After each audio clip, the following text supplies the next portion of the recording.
హరి ఓం. వినిపిస్తుందా? వినిపిస్తుందమ్మా. మొదలు పెడదాం.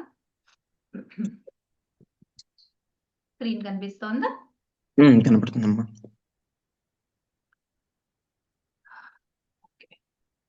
ఓం శ్రీ గురుభ్యో నమః. ఓం శ్రీ గణేశాయ నమః. ఓం శ్రీ సరస్వత్యై నమః. మనము ఈ ఒక 3-4 పాఠాల సిరీస్ లో దేవనాగరి నేర్చుకునే ప్రయత్నం చేస్తున్నాము. దేవనాగరి లిపి చాలా ప్రశస్తమైనది, సంస్కృతం కోసం చాలా అనువైనది. మనము సంస్కృతం భాష నుండే మన భాషలు ఉద్భవించాయి, మన భాషలో ఉన్న అనేక పదాలు సంస్కృతం నుండే వచ్చాయి అనటంలో సందేహం లేదు. కానీ మనం ఏం చేస్తున్నాము, ఆ భాషలో నుంచి తెచ్చుకున్న పదాలను కొన్నిటిని మనం తప్పుగా వాటిని ఉచ్చరిస్తూ ఉన్నాం. ఆ ఉచ్చారణ దోషాలు మనం సరి చేసుకోవాలి అంటే ఒక్కొక్కసారి మన లిపి మనకు తోడ్పడదు. లిపిని సక్రమంగా అక్షరాన్ని రాయకపోతే ఆ అక్షరాన్ని తప్పుగా పలికే అవకాశం ఉంటుంది. ఉదాహరణకి మన తెలుగులో తా, థ, దా, ధ, నా అని ఏవైతే అక్షరాలు ఉన్నాయో, ఉదాహరణకి ఇది థ, ఇది ద, ఇది ధ, ఈ మూడు కూడా సమానమైన ఆకారం కలిగి ఉండి చాలా కొద్ది చిన్న చిన్న తేడాలు కలిగి ఉండటం వల్ల వీటిని మనము పలికేటప్పుడు ఉదాహరణకి కథ అని రాస్తే దాన్ని మనము కథ అని చదువుతాం. చాలా మందికి ఈ పొట్టలో చుక్క కనిపించదు. ఆ విధంగానే ఇంకొకటి, ఇవి అక్షరాలు చాలా భిన్నంగా ఉన్నాయి, రాతలోనే భిన్నంగా ఉన్నాయి. అయినప్పటికీ వీటి రెండింటినీ మనం సరిగ్గా పలకం. ష, సా అని పలకాల్సిన వాటిని సా, సా, సా అంటాం. సా కాదు, అది ష. ష తాళవ్య షకారం. వీటన్నిటికీ ఉచ్చారణ స్థానాలు కూడా మనకి నిర్దిష్టంగా ఉన్నందువల్ల వీటిని పలికే వేళలో మనం జాగ్రత్తగా ఉండాలి. అయితే ఇట్లా పలికేటప్పుడు జాగ్రత్తగా ఉండాలి అని చెప్పినా కూడా అవి మన దృష్టికి రావు, చాలా సమస్యలు అవుతాయి. అట్లాగే ఈ అక్షరాన్ని కూడా, ఈ సంయుక్త అక్షరాన్ని కూడా మనము చాలా తప్పుగా పలుకుతాం. జ్ఞ అనాల్సిన దాన్ని జ్ఞ అంటాం. జ్ఞానం అని చాలా మంది అంటారు, లేకపోతే జ్ఞానం అంటారు. అది జ్ఞ కాదు, అది జా మీద జ్ఞ ఉంది కాబట్టి జ్ఞ అని పలకాలి, అంతేగాని జ్ఞ అనకూడదు. ఇవన్నీ కూడా మనకి ఎన్నో రకాల, అట్లాగే దీర్ఘాలు, రుకారం. అట్లాగే వట్రుసడి రుకారం మనం పలికేటప్పుడు దాన్ని ఇట్లా రాస్తారు. కొంతమంది దీన్ని అరు అని పలుకుతారు, కొంతమంది దీన్ని రూ అంటారు. అప్పుడు దీనికి అంటే రా కొమ్మిస్తే రూకి ఈ రూకి ఏమి తేడా తెలియదు మనకి. అందువల్ల దీన్ని ఏమని పలకాలి అంటే ర్ అని పలకాలి. తెలుసుకోండి. ఇంకా దీన్ని పలకాలంటే ఇంకా కష్టం, దీన్ని రూ అంటారు.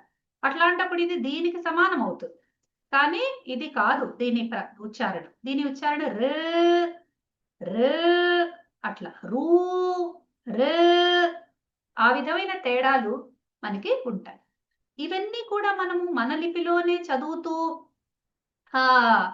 వాటిని బయటికి రావాలంటే చాలా కష్టం అవుతుంది. అందుకనే దానికి సరళోపాయము, సంస్కృతాన్ని చదివేటప్పుడు మనము సంస్కృతం యొక్క లిపి, దానికి ఆ లిపి వల్ల మనము ఆ ఉచ్చారణ దోషాలని వాటిలోంచి బయటపడదామని కోరుకున్నట్లయితే కనుక ఆ లిపి నేర్చుకోవటం మనకు చాలా ముఖ్యమవుతుంది. దేవనాగరి లిపికి స్వాగతం. తెలుగులో ఉన్నట్టే దేవనాగరిలో కూడా అచ్చులు, హల్లులు అని 2 రకాల వర్ణములు ఉన్నాయి. మొదటగా మనం అచ్చులు తెలుసుకుందాం. అచ్చులని స్వరాలు అని అంటారు. తెలుగులో స్వరాలు ఏవేవి అంటే ఆ, ఈ, ఉ, ర, లు, లు ఇప్పుడు తీసేశారు. ఏ, ఐ, ఓ, ఔ, అహ. అహాని పక్కన పెడితే ఔ వరకు మనం స్వరాల కింద తీసుకుంటే వాటిని అచ్లు అంటాం. అచ్ అంటే అదొక పారిభాషిక పదము, దాని గురించి మనం తర్వాత తెలుసుకుందాం. అట్లాగే వీటిని స్వరాలు అంటారు. ఆ స్వరాలలో ఇప్పుడు సంస్కృతంలో కూడా అవే స్వరాలు ఉంటాయి, కేవలము హ్రస్వ ఎకారము హ్రస్వ ఒకారము సంస్కృతంలో ఉండవు. ఆ తర్వాత దీర్ఘ లకారం ఒకటి ఉంటుంది. ఈ మూడు తీసేస్తే సంస్కృత అక్షరాలని ఒకసారి చూద్దాం.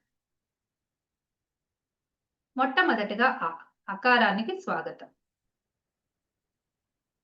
ఆ అనేది అందంగా రాసే విధానము ఈ విధంగా ఉంటుంది. ఒకసారి రాశాక మళ్ళీ చూపిస్తాను.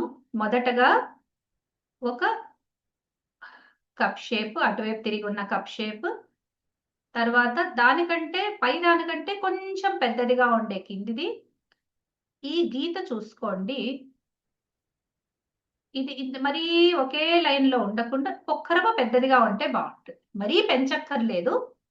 ఆ తర్వాత ఇది మరీ కొంతమంది ఇట్లా స్ట్రైట్ గా రాస్తారు, అట్లా కూడా తప్పేం కాదు, కానీ అందంగా ఉండాలంటే కొద్దిగా ఇట్లా వంపుగా రాస్తే అందంగా ఉంటుంది. అట్లాగే గీత గీసినప్పుడు ఆ గీత చూడండి, మరీ పెద్దదిగా మరీ చిన్నదిగా కాకుండా సమానంగా ఉండాలి. ఇప్పుడు దీనికి గీత గీసి చూపిస్తా, ఇగో ఇంతే ఉండాలి, దీనికి ఇది కూడా ఇంతే ఉండాలి. ఈ విధంగా ఉంటుంది అకారం. ఈ అకారానికి స్వాగతం చెప్దాం. అకారము విష్ణు స్వరూపము. విష్ణు స్వరూపమైన అకారానికి మనము ఎందుకు నమస్కరించాలి, ఎందుకు స్వాగతం చెప్పాలంటే, ఇది తర్వాత రాబోయే హల్లులన్నిట్లో అంతర్భాగంగా ఉంటుంది. అకారము లేని ఉచ్చారణని చేసుకోవటం, అసలు ఊహించటం కూడా చాలా కష్టం, చేసుకోవటం అసంభవం. ఆ విధంగా అకారం ఉంటుంది. ఇదే అక్షరాన్ని దీర్ఘం చేయాలి అంటే అదే విధంగా ఇదంతా రాయాలి. ఇదంతా రాశాక ఈ గీత కూడా పెట్టాక ఇటువంటిదే ఇంకొక గీత పక్కన పెడితే అది దీర్ఘ ఆకారం అవుతుంది. మళ్ళీ సమానంగా కొద్దిగా ఈ గీత కూడా మరీ పెద్దగా ఉండకూడదు, మరీ చిన్నగా ఉండకూడదు, మిగతావన్నీ సమానమే. అంటే ఏ విధంగా అయితే ఈ ఇదంతా ఒకే డబ్బాలాగా ఉండాలన్నమాట. అంటే అటు ఇటు పెద్దగా పెరగకుండా దీనికి ఏ నియమాలు ఉన్నాయో దీనికి కూడా అవే నియమాలు. ఆకారం ఇది కొద్దిగా పక్కకైంది, కానీ మీరు మాత్రం స్ట్రైట్ గా రాయాలి పెన్సిల్ తో రాసేటప్పుడు. ఇది దీనికి అంటుకొనే ఉంటుంది, అంటకుండా రాయకూడదు. ఇది ఆ, ఇది ఆ, ఇది ఆ, ఈ విధంగా. దీన్ని ఏకమాత్రా కాలం ఉచ్చరిస్తారు. ఏకమాత్రా కాలం అంటే ఒక క్లిక్, ఒక చిటిక, ఒక రెప్పపాటు అనే కాలం. అట్లాగే 2 రెప్పపాట్లు, 2 చిటికెలు, 2 క్లిక్స్ ఆ అనేది. దీన్ని ఎంత ఉచ్చరిస్తామో దీన్ని అంతకు రెండింతలు ఉచ్చరిస్తే దీర్ఘము అంటారు. ఇది ఒక జట్టు. ఆ ఆ అయ్యాక ఇప్పుడు ఇకారం చూపిస్తాను. ఇకారం ఎట్లా ఉంటుంది అంటే, దీన్ని పక్కన రాస్తాను. ఇక్కడ ఒక చిన్న గీత, ఇంకొక కప్ షేప్ ఎస్ లాగా, ఆంగ్లంలో ఉండే ఎస్ లాగా రాయాలి. ఈ విధంగా ఇకారం ఉంటుంది. ఇది లేకపోయినా పర్వాలేదు, ఇది ఇంత ఈ డిజైన్ అవసరం లేదు, ఇంతవరకు చాలు. మళ్ళీ రాస్తున్నాను. ఒక చిన్న పొడుగు గీత ఎడం పక్కగా తిప్పి మళ్ళీ దాన్ని కిందికి కప్ షేప్ లాగా చేసి దాదాపు పై గీతతో సమానంగా మళ్ళీ వెనక్కు తిప్పి దానికి విరుద్ధమైన దిశగా తీసుకెళ్ళి ఒక చుట్టు తిప్పి కిందికి వదిలేస్తే అది ఇకారం అవుతుంది. దానికి కూడా మరీ పొడుగు మరీ చిన్నది కాకుండా పై గీత ఉంటుంది. మనకు తెలుగులో తలకట్టుతో సమానమైనది దేవనాగరిలో ఈ గీత. దీన్ని శిరోరేఖ అని కానీ పై గీత అని చెప్పచ్చు. పై గీత అనుకుందాం మనము. ఈ విధంగా ఉన్న ఇకారము హ్రస్వమైనది. ఎట్లా అయితే అకారము ఏకమాత్రకాలం ఉచ్చరిస్తామో ఇకారం కూడా హ్రస్వము, అంటే ఏకమాత్రకాలం ఉచ్చరించే స్వరాన్ని హ్రస్వము అంటారు. దీన్ని మరీ డబ్బాలాగా ఇట్లా రాయకూడదు, అట్లాగే దీన్ని మరీ ఇట్లా ఇంత పెద్ద తోక ఇవ్వకూడదు, అట్లాగే దీన్ని కింద పెట్టి దీన్ని కిందిది పెంచితే కూడా బాగుండదు. ఇవి రెండు సమానంగా ఉంటే బాగుంటాయి. ఇది కూడా ఇంత పెద్దది చేయకూడదు. దీన్ని ఎంత పెట్టాలో అంతే పెట్టి బ్యాలెన్స్ గా దించితే చాలా బాగుంటుంది. ఇది ఇకారం. ఇప్పుడు ఈకారం, దీర్ఘ ఈకారం చూద్దాం. దీంట్లో ఉండే నియమాలు చెప్తాను. ఇది కూడా ఇగో ఈ గీత ఒకటి సమానంగా ఉండాలి, ఇది సమానంగా ఉండాలి, ఈ హైట్ చూడండి, దీనికంటే ఇది ఇంత ఇంత ఇంత ప్లేస్ ఇస్తే బాగుంటుంది. ఇది అయ్యాక దీర్ఘ ఈకారం కూడా దాదాపు ఇదే షేప్ లో ఉంటుంది. కొద్దిగా పక్కగా రాస్తున్నాను. చిన్న గీత ఎడం పక్కకు తిప్పి కప్ షేప్ లో మళ్ళీ కుడి పక్కకు తిప్పి మళ్ళీ ఎడం పక్కకు తిప్పి చిన్న చుట్టు తిప్పి కిందికి పెట్టి కొద్దిగా దీనికంటే ఒక్కరవ కుడివైపుగా వదిలితే బాగుంటుంది. దాని తర్వాత పైన గీత ఇంకొక ఇటువంటి హుక్ షేప్ లాంటిది ఒకటి ఒక కొమ్ములాగా పెడతాం పైన. మన తెలుగు కొమ్ము ఇట్లా రాస్తాము, ఇది ఇట్లా పెట్టాం అంతే. ఇది దీర్ఘ ఈకారము. ఇది మరీ ఎత్తుగా మరీ ఇంత పొడుగు అట్లా కాకుండా కొంతమంది మరీ ఇట్లా యాంగిల్స్ ఇచ్చి చాలా రకరకాలుగా రాస్తారు. అదంతా అవసరం లేదు. చాలా ప్లెయిన్ గా తిప్పి కొద్దిగా ఇట్లా అంటే అందంగా ఉంటుంది. చాలు. మరీ కిందికి దింపద్దు, పైకి పైకి ఇట్లా వదిలేసేయాలి అంతే. ఇది దీర్ఘ ఈకారం. ఇప్పుడు హ్రస్వ ఉకారం. హ్రస్వ ఉకారం ఎట్లా రాస్తారంటే ఈ అకారంలో ఇంత భాగం రాసేస్తే హ్రస్వ ఉకారం అయిపోతుంది. కాబట్టి సమాన నియమాలు. పైన ఒక చిన్న కప్ షేపు, దానికి కొద్దిగా పెద్దది కింద అయి కొద్దిగా ఎడం పక్కగా పైకనేసి ఒక పైన శిరోరేఖ ఒక గీత పెట్టేస్తే అది ఉకారం. ఇంతకంటే పెద్ద నియమాలు. ఇది ఇట్లా ఉంటే బాగుంటుంది. మరి ఇది ఇట్లా వచ్చి ఇట్లా ఉన్నా బాగుండదు, ఇట్లా వచ్చి దీనికంటే చిన్నగా ఉన్నా బాగుండదు. కొంతమంది ఇట్లా రాస్తారు, అది బాగుండదు. ఈ కప్ అనేది చక్కగా అందంగా ఇట్లా ఉండి, ఇది చూడండి, ఈ యాంగిల్ చూడండి, ఇది ఇట్లా ఉండి ఇది ఇట్లా ఉంటే చాలా చక్కగా అందంగా ఉంటుంది, బ్యాలెన్స్ గా ఉంటుంది. చూడటానికి అందంగా ఉండే విధంగా మనము రాత అలవాటు చేసుకోవాలి. అది మొదట్లోనే నేర్చుకునేటప్పుడు చేస్తే చాలా బాగుంటుంది. దాని తర్వాత దీర్ఘ ఊకారం కూడా మళ్ళీ అదే సమానమైన అక్షరంతో ఒక చిన్న హుక్ కింది వైపుగా ఇక్కడ ఉంటుంది. ఈ విధమైన ఊ అనే ఈ దీర్ఘము ఈ మధ్య నుండి మొదలు పెడతాం. ఇక్కడ ఎట్లయితే ఒక గీత వచ్చిందో అదే గీతను తీసుకెళ్లి కొద్దిగా ఇట్లా అంటే ఇది ఊ అవుతుంది. ఇక్కడ కూడా మళ్ళీ సమాన నియమాలు. ఈ యాంగిల్ చూసుకోండి, మీకు బాగుంటుంది. ఈ యాంగిల్ ఇది ఇట్లా, ఇది సేమ్, ఇది కూడా ఇట్లాగే ఉంటే అందంగా ఉంటుంది.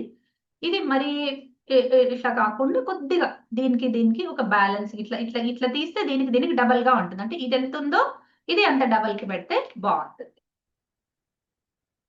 ఓకే. కొంతమంది ఈ ఊనే ఓమా అని అడుగుతారు. చాలా మంది ఓంకారం ఎట్లే ఒక చిన్న ఓంకారం గురించి చిన్న చర్చ చేసుకొని ముందుకెళ్దాము. ఓంకారము మనం దేవనాగరిలో ఇట్లా రాస్తాం. ఇట్లా పెట్టి ఒక చంద్ర బిందువు పెడితే ఇది ఓం. కానీ ఇది ఊ అక్షరం లాగా ఉంది కదా, ఇది ఊమ్ యాక్చువల్ గా, ఇది ఓం కాదు అని చాలా మంది అంటారు. ఎన్నో మాన్యుస్క్రిప్ట్స్ లో కూడా ఇట్లాగే ఉంటుందట. అయితే ఇది ఓం అనేది ఊ నుండి రాలేదు. యాక్చువల్ గా మీకు ఆ అక్షరం చెప్పినప్పుడు మళ్ళీ చెప్తాను, ఇది గుర్తుపెట్టుకోండి. ఇది ఊం కాదు, ఇది ఓమే. కాకపోతే ఇది ఊ కూడా కాదు. అది ఓ, ఇది ఎట్లా తయారైందో నేను మళ్ళీ మీకు తర్వాత చూపిస్తాను. ఉకారం అయిన తర్వాత ఇప్పుడు మనకి రికారం. ఇందాక చెప్పా కదా, రూని మనం అరు అని రూ అని అంటుంటామని. అది రూ కాదు, అది రి. ఒకటి ఈ విధమైన ఒకటి స్లాంట్ గీత కింది వైపు, ఎడం పక్క నుంచి కుడివైపు, మళ్ళీ కుడి పక్క నుంచి ఎడం వైపు గీసిన తర్వాత ఒక దీర్ఘమైన గీత గీసాక ఒక పొడుగు గీత గీసి ఈ మధ్యలో ఎక్కడైతే ఇది కలిసి ఉందో అక్కడి నుంచి మొదలుపెట్టి ఎడం పక్క నుంచి కుడి పక్కకి పై వైపు గాని మళ్ళీ ఒక చుట్టు చుట్టి దాన్ని ఒక English S, half S, small S రూపంలో చేసి ఒక హుక్ చేసేసి వెనక్కనేస్తే అదొక వంకీలాగా తిరిగి అందంగా ఉంటుంది. ఇది రుకారం 2-3 రకాలుగా రాస్తారు. ఇంకొక రుకారము ఇట్లా రాస్తారు. ఈ విధంగా రాస్తే కూడా కొన్ని ప్రింట్స్ లో ఇట్లా ఉంటుంది, కానీ నేను ఇది వాడతాను కాబట్టి నేను ఇదే నేర్పిస్తున్నాను. ఇంకో రకంగా కూడా ఉన్నా మీరేమీ దాన్ని ఇబ్బంది పడద్దు, స్వీకరించవచ్చు. ఇది ఒకే యాంగిల్లో ఉంటే బాగుంటుంది. ఇందులో అందంగా ఉండే పాయింట్స్. ఆ తర్వాత ఇది చూడండి, ఇది సమానంగా ఉండాలి. ఆ తర్వాత ఇది ఎడం పక్కగా ఎంత ఉందో కుడి పక్కగా కూడా అంతే సైజు ఉంటే బాగుంటుంది. ఈ గీత మొత్తంగా పెట్టినా పర్వాలేదు, కొద్దిగా ఇంత పెట్టినా పర్వాలేదు, బాగానే ఉంటుంది. ఇది సమానమైన హైట్ లో ఉంటే బాగుంటుంది. ఈ యాంగిల్ ఇది చూసుకోండి. ఇక్కడ వరకు ఇట్లా ఉంటే చాలా అందంగా, చాలా బాగుంటుంది, ఆకర్షణీయంగా ఉంటుంది. ఇప్పుడు దీర్ఘ రుకారం. రు అని చెప్పా కదా, దాని రాసే విధానము మళ్ళీ ఆల్మోస్ట్ ఈ పైది ఎట్లా ఉందో ఇది కూడా అట్లాగే ఉంటుంది. ఇక్కడి నుంచి మొదలుపెట్టి కాకపోతే ఇది ఇటు ఇటు తిప్పాం కదా, అట్లా కాకుండా ఇది ఉల్టా ఇటువైపే ఉండి ఒకటి ఇటువంటిది చేస్తాం. ఇది దీర్ఘ రుకారం. దీన్నే ఇప్పుడు ఇందాక చెప్పిన ఇంకొక దాంట్లో ఇట్లా రాసి ఇట్లా రాస్తారు. దీర్ఘ రుకారం ఇట్లా కూడా కొంతమంది నేర్పిస్తారు. అంటే ఇది ఇట్లాంటిది ఒకటి ఈ షేప్ ఎట్లన్నా ఉంటుంది, కొంచెం పెద్దగా కూడా ఉండొచ్చు. ఈ విధంగా రాస్తారు. కానీ అది మనము అట్లా రాయము. మనం రాసేది ఈ రుకారం. ఇప్పుడు ఇది ఇట్లా తిప్పాము ఎస్ లాగా, ఇట్లా కాకుండా ఇటే తిప్పి మళ్ళీ బయటికే తిప్పేసి కొద్దిగా పైకని వదిలేస్తే అందంగా ఉంటుంది. మరీ ఇట్లాగే అంటే కానీ వెనక్కి అయితే ఉండకూడదు. ఇప్పుడు ఈ యాంగిల్ ఇట్లా రాకూడదు, ఈ యాంగిల్ మరీ ఇట్లా రాకూడదు. కానీ కొద్దిగా ఇట్లా అని జస్ట్ దానికంటే పైకి ఇట్లా బయటికంటే బాగుంటుంది. ఇది దీర్ఘ ఇదంతా ఒక లైన్ లో ఉండాలి. అయ్యాక ఇక్కడ వరకు స్పష్టమా? అర్థమవుతోందా? ఫాలో అవుతున్నారు?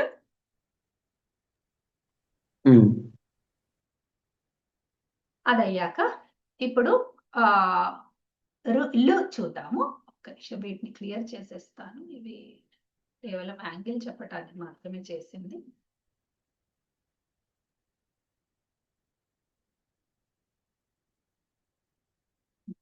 సో ఇవి అక్షరాలు. అదే ఈకారం చూపిస్తాను. మళ్ళీ ఈకారం ఇరేజ్ అయిపోయింది.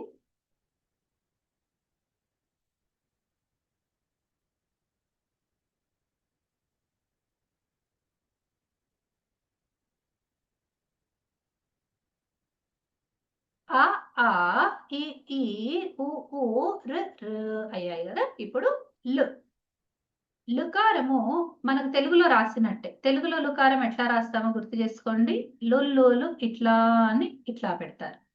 కానీ సంస్కృతంలో అంత ఉండదు. దేవనాగరిలో ఇదే ఉంటుంది, కాకపోతే కొంచెం చిన్నది ఇస్తారు అంతే.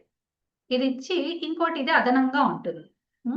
ఇది దేవనాగరికి గుర్తుగా మారిపోయిన ఫీచర్ అన్నమాట. ఇవి ఒక నిలువు గీత, ఒక అడ్డు గీత మీరు చాలా వాటిల్లో ఉంటుంది. ఇది ఇక్కడ ఉంది, ఇగో ఇక్కడ ఉంది చిన్నగా, ఇగో ఇక్కడ ఉంది, ఇక్కడ ఉంది, అన్నిట్లో మనకు దాదాపు కనిపిస్తుంది. దీర్ఘమైన లూకారం లేదు కాబట్టి ఇక్కడితో ఆపేస్తాం. ఇవన్నీ కూడా ప్లెయిన్ స్వరాస్, ప్రాథమిక స్వరాలు.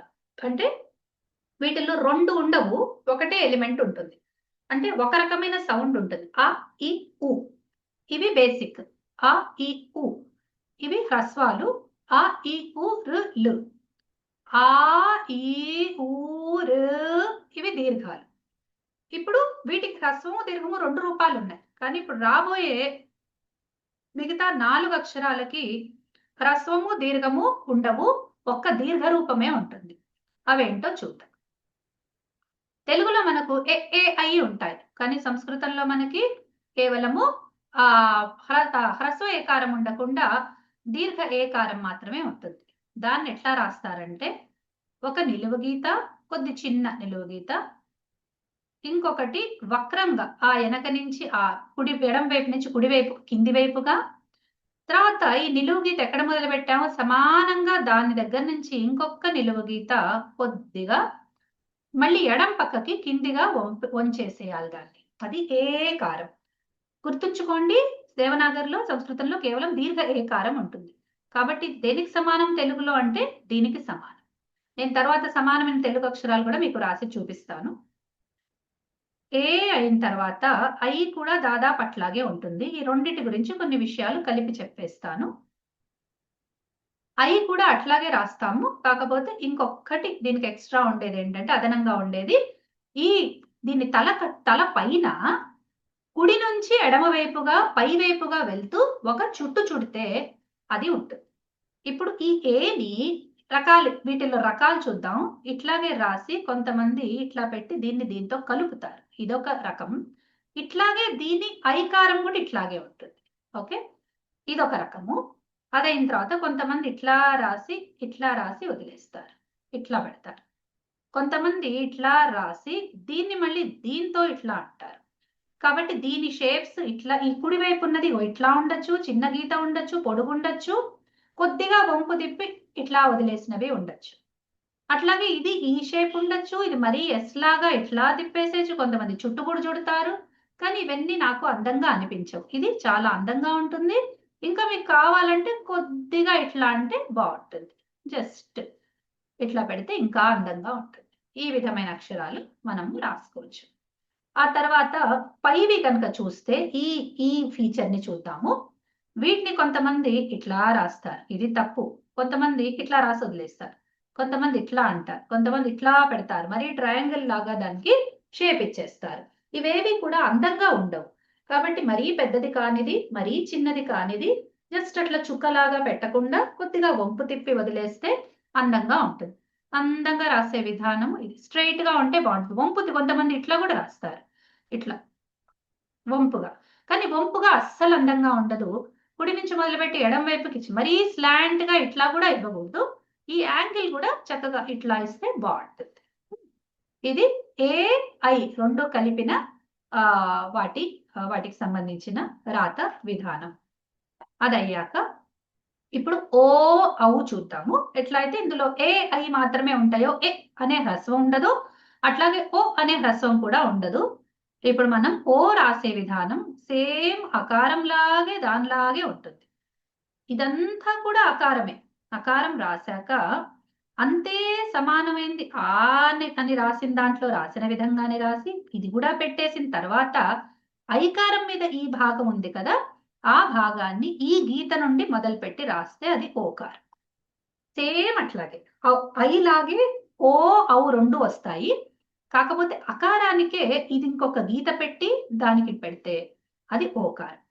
ఇదే భాగాన్ని ఇంత రాశాక ఇంకొకటి పెడితే అది ఔకారం అవుతుంది. అది కూడా చూపిస్తాను. ఔకారం ఎట్లా ఉంటుంది? ఆ దీర్ఘం రాశాం కదా, దానిలాగే రాసి ఈ రెండు గీతలు పెట్టి పైన ఈ రేఖ శిరోరేఖ పెట్టి ఈ రెండో గీత దీని నుంచి పెట్టకూడదు. కొంతమంది ఇట్లా పెడతారు, కానీ ఇది తప్పు. అట్లా పెట్టకూడదు. ఒకే దాన్ని మించి మొదలుపెట్టి బేస్ తీసుకొని ఇదేమో యాంగిల్ సమానంగా ఇచ్చాము, ఈ యాంగిల్ కొంచెం మార్చాల్సి వస్తుంది. మరి అదనంగా రాయాలి కాబట్టి కొద్దిగా దాన్ని స్ట్రైట్ చేస్తాం. ఓకే, లేదా ఇట్లా పెట్టి ఇగో ఈ యాంగిల్ ఇట్లా కూడా రాయొచ్చు. దీన్ని ఇది కూడా బాగానే ఉంటుంది. లేదా ఇది ఇట్లా రాసిన తర్వాత ఇది కొంచెం యాంగిల్ ఇచ్చేసి కొద్దిగా వీటి రెండింటికి గ్యాప్ ఉంచాలి. మరి ఒకదాని మీటికి ఒకటి ఇట్లాగే చేసేయకూడదు. అట్లాగే మరీ ఇట్లా ఇట్లా ఇట్లా చేయకూడదు పిచ్చి పిచ్చిగా. అట్లా చేయకుండా ఇందాక చూపించాను కదా, వాటన్నిటి అవన్నీ ఇక్కడ కూడా అప్లై అవుతాయి. ఇది ఓ ఔ. ఇక్కడ వరకు ఈ 4 స్వరాలకి ఎప్పుడు కూడా హ్రస్వాలు ఉండవు. ఏ ఐ ఓ ఔ ఇవి ఎప్పుడు నిత్య దీర్ఘాలుగానే ఉంటాయి. అదయ్యాక ఈ ఇప్పుడు వీటి పక్కన వీటి అక్షరాలు తెలుగులో ఎట్లా రాస్తారో రాసి చూపిస్తాను. వీటినే నేను మళ్ళీ తయారు చేస్తాను. మళ్ళీ మీకు దేవనాగరి కూడా ఇంకొకసారి అభ్యాసం అవుతుంది. దేవనాగరి కూడా తెలుగు కూడా మీకు పక్క పక్కన వ్రాసి చూపిస్తాను.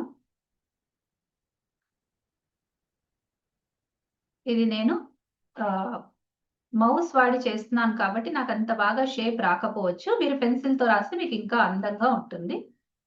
మీరు షేప్స్ అభ్యాసం చేసే వేళ కొద్దిగా చూసుకొని అందంగా రాసే ప్రయత్నం చేయండి. ఇది ఇక్కడ కొద్దిగా తెలుగు ప్లేస్ ఉంచి రాస్తున్నాను. ఇది కొద్దిగా వేగంగా రాసేటప్పుడు కూడా అక్షరం ఇది మారుతుంది. మొదట్లో అభ్యాసం చేసేటప్పుడు ఎప్పుడు వేగానికి వెళ్ళద్దు. నెమ్మదిగా రాయాలి. ఏదైనా స్ట్రైట్ గా ఎంత ఇది మొత్తం అసలు ఎక్కడ వంపు అనేది ఉండకూడదు. వీటి గ్యాప్ ప్లేసెస్ కూడా చూసుకోవాలి. ఎంత గ్యాప్ పెడుతున్నాం అనేది కూడా ముఖ్యం. అది ఇది ఇది చూడండి ఎంత సమానంగా ఉన్నాయో. మీరు మళ్ళీ ఒకసారి ఈ నేర్చుకుంటే ఈ కూడా వచ్చేసింది మీకు. ఓకే, అట్లాగే ఇక్కడ ఊ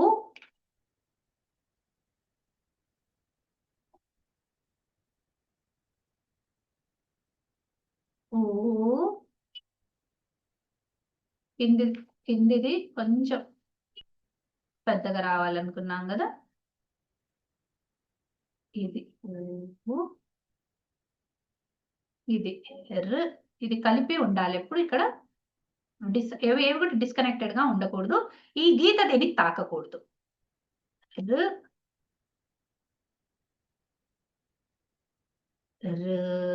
ఇది మాత్రం కింది దాకా రావాలి.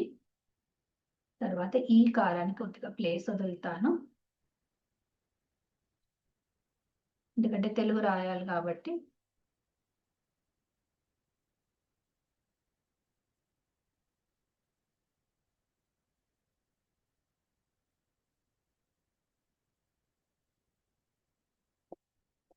దీనికి శిరోరేఖ పెట్టలేదు, ఇది శిరోరేఖ కూడా పెట్టాలి. అయ్యాక ల్ అనుకున్నాం కదా, అది కొంచెం కింది నుంచి రాయాలి, ఎందుకంటే దీని పైన ఎలిమెంట్ ఉంటుంది కదా. ఇది ల్, తర్వాత AIOఔ. ఇది కొద్దిగా ఈ యాంగిల్ కూడా ఇంకో కొంచెం లెఫ్ట్ సైడ్ ఇచ్చినా బాగానే ఉంటుంది, ఇది స్ట్రైట్ గా రాసినా బాగానే ఉంటుంది, ఇది కొద్దిగా వంపు తింపినా అందంగా ఉంటుంది. AI ఓ అనేది సేమ్ దీర్ఘం ఆకారం లాగా రాసి ఆ రెండో గీత నుంచి పైనుంచి పైకంట. ముందు గీత కనము గుర్తించాలి ఈ పాయింట్. ఇక్కడ వరకు చూద్దాము. ఔ వరకు చూసి ఆహా ఏం లేదు, అది మళ్ళీ చూపిస్తాను. ఔ. ఇప్పుడు తెలుగు అక్షరాలు చూద్దాం. ఇది ఆ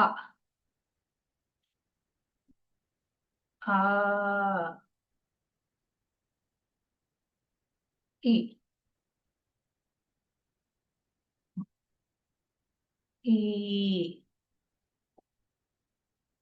చూడండి, కొంత సామ్యం కూడా ఉంటుంది చూడండి. తెలుగు అక్షరాలు ఎక్కడున్నా అందంగా ఉంటాయి, అట్లాగే దేవనాగరి అక్షరాలు కూడా అందంగా ఉంటాయి. ఒకసారి అలవాటైతే దేవనాగరి అక్షరాలతో చాలా ప్రేమ ఏర్పడుతుంది, ఎందుకంటే అవి మనకు సరైన ఉచ్చారణకి తోడ్పడతాయి. ఈ తెలుగు ఉచ్చారణలో మనం చేసే దోషాలు, అక్షరాల రూపం వల్ల ఏవైతే దోషాలు జరుగుతున్నాయో అవి జరగకుండా ఉండేందుకే మనకి ఈ ప్రయత్నం. ఓకే,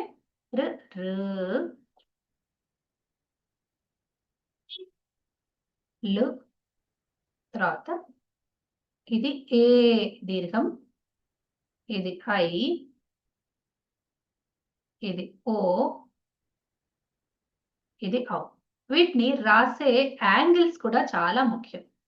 ఇప్పుడు కొంతమంది ఐ ఇట్లా కూడా రాస్తారు, ఇట్లా ఉల్టా కూడా రాయొచ్చు, కానీ మాకు నేర్పించింది పుస్తకాల్లో ఇది ముందు సున్నా దిద్దుకొని ఈ కింది నుంచి పైకి అంటాం. అది కింది నుంచి పైకి అనాలా, పై నుంచి కింద కొనాలి, ఏ కూడా ఇట్లా పెట్టి ఇట్లా కూడా రాయొచ్చు, కానీ అట్లా రాయకూడదు. అంటే షేప్ రావటం మాత్రమే అక్కడ ముఖ్యం కాదు, ఆ యాంగిల్ ఎక్కడి నుంచి మొదలుపెట్టి ఎటు తీసుకోపోవాలో అది కూడా చాలా ముఖ్యమైన అంశము. ఊ కూడా అంతే, ఇదంతా రాసాక ఇది రాసి అప్పుడు ఇది రాయాలి. ఊరికే ఆ షేప్ జనరేట్ చేయటం అనేది అది కాదు. అక్షరం రాయటం అనేది కూడా ఒక తపస్సు. అక్షరం అందంగా రాయటం అనేది చిన్నప్పుడు మాకు నేర్పించారు. ఇప్పుడంటే కంప్యూటర్లు డిజిటైజేషన్లు వచ్చేసి అంత టైపింగ్లలోకి వెళ్ళిపోయినాం, కానీ అది వరకు అక్షరం రాత చాలా ముఖ్యమైనది. ఇప్పుడు మనకు మేనస్క్రిప్ట్స్ అవి తయారు చేసినప్పుడు స్క్రైబ్స్ అంటారు కదా, లేఖకులు వచ్చి వాళ్ళు రాసినప్పుడు లిపికారులు, వాళ్ళు వచ్చి లిపి దాని మీద ఒక ఆకు మీద రాయాలి అంటే వాళ్ళ లేఖనము అందంగా ఉంటేనే వాళ్ళ కోసం మనకు అర్థమవుతుంది. చిన్నప్పుడు మమ్మల్ని రాత బాగాలేకపోతే కొక్కి రాత, ఏంటి రాత, బ్రహ్మరాత రాస్తావు, ఇట్లా ఊరికే కోపంగా అనేవాళ్ళు. బ్రహ్మరాత అర్థం కాదు కదా, అందుకనంటే విధి అర్థం కాదు కాబట్టి బ్రహ్మరాత అంటారు దాన్ని.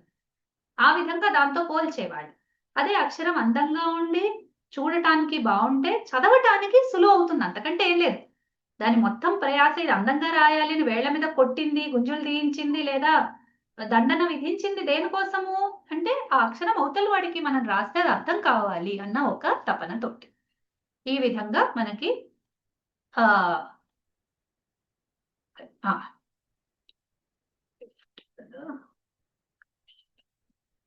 జూమ్ ఎక్కడ అడ్జస్ట్ చేయొచ్చు, సరే పర్వాలేదు, మధ్యలో అది కనిపించట్లేదు ఇక్కడ చేయటానికి, మధ్యలోకి రావట్లేదు, సరే పర్వాలేదు. ఇవి అక్షరాలన్నీ. దేవనాగరి లెటర్ ఇది, తెలుగు లెటర్ ఇది. ఆ ఇ ఈ ఉ ర్ ల్ ఏ ఐ ఓ ఔ. బ్లాక్స్ కూడా ఇట్లాగే ఉంటాయి. ఆ ఇ ఈ ఉ వరకు ఒక బ్లాక్, ల్ వరకు ఒక బ్లాక్, ఏ ఐ ఒకటి, ఓ ఔ ఒకటి. ఈ విధంగా స్వరాలు పూర్తయ్యాయి. తర్వాత అహ మిగిలాయి. అహ ఎట్లా రాస్తారు, అవి స్వరాల కిందికి రావు, వాటిని అయోగవాహాలు అంటారు. అయోగవాహాలు ఎట్లా రాస్తారో చూద్దాం. అహ ఈ రెండే మిగిలిన, అంటే బిందువు మనం తెలుగులో ఎట్లా రాస్తాము అంటే ఆ రాసి అది ఎంత ఉందో దానంత సున్నా పెడతాం. అట్లాగే అహ ఎట్లా రాస్తాం, ఆ రాసి దానికి 2 సున్నాలు దాని సైజ్ కి పెడతాం. దేవనాగరిలో విసర్గ సమానంగా ఉంటుంది, కానీ ఈ బిందువు అనేది మన అనుస్వారం అనేది మాత్రం కొద్దిగా మారుతుంది. ఎట్లా మారుతుందో చూద్దాం. ఆ రాస్తాము, మామూలుగా ఆకారం ఎట్లా రాస్తామో అట్లా రాస్తాము. పైన కుడివైపుగా ఒక బిందువు పెడతాం. అది మరీ పెద్దగా ఉండకూడదు, మరీ చిన్నగా ఉండకూడదు. బిందువు ఇట్లా రాయొచ్చు, ఇంత సైజు ఉండొచ్చు. కొంతమంది ఊరికి ఇట్లా చుక్క పెట్టి వదిలేస్తారు, అదైనా తప్పేం కాదు. అట్లాగే ఆహా ఎట్లా రాస్తారు అంటే ఒక ఆ రాసి ఈ కుడి వైపున ఈ విధంగా చుక్కలు పెడతారు. మరీ పెద్దగా కొంతమంది మరీ పెద్ద పెద్దగా ఇట్లా ఇట్లా పెడతారు. ఆ తర్వాత అంత పెద్దవి పెట్టకూడదు. అట్లా మరీ ఇట్లా కనిపించకుండా ఇట్లా పెడతారు. అట్లా పెట్టకూడదు. కొద్దిగా పెద్దగా పెడితే అందంగా ఉంటుంది. ఈ సున్నా లోపల ఉన్న ఇది కనిపించచ్చు, కనిపించకుండా ఇట్లా కూడా ఉండొచ్చు. ఇప్పుడు ఇట్లా రాసినప్పుడు ఇది నింపేస్తాం మనం. ఇట్లా నింపి పెట్టినా కూడా తప్పేం కాదు. అది ఏదైనా అది మన చాయిస్. మనం ఎట్లా దాన్ని రాస్తాం అనేది మన చాయిస్. ఇది కూడా అంతే. ఇది కూడా అంతే. లోపల నింపచ్చు, నింపకుండా దాన్ని కనిపించేటట్టు కూడా పెట్టచ్చు. ఈ విధంగా తెలుగుతో కంపేర్ చేస్తే ఇవి దేవనాగరి లెటర్స్ ఈ విధంగా ఉంటాయి.